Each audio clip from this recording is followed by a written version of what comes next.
আমাদের নতুন কবুতরের খামার বেশ কিছুদিন আগে পরিকল্পনা ছিল এরকম একটা খামার করার। তো আমরা খামারটা করেছি। তো খামারে আমাদের বিভিন্ন জাতের কবুতর রয়েছে, তার মধ্যে গিরিবাজ, কালদম, লাহোরি, পেশোয়ারি কবুতর, সাথে অন্যান্য কবুতরও রয়েছে। তো ইনশাআল্লাহ আমাদের এই নিয়ে ছোটোখাটো দুটো খামার রয়েছে, কবুতরের খামার রয়েছে।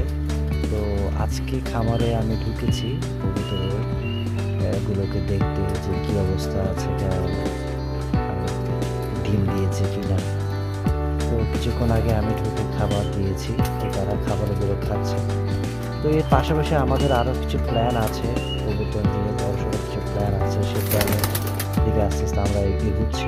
তো সামনে আশা করি আরও কিছু জাতের কবুতর নিয়ে আসবো, যেগুলো কবুতরের মধ্যে যে ভালো জাতগুলো আছে সেগুলো নিয়ে আসবো। তো আশা করি আমাদের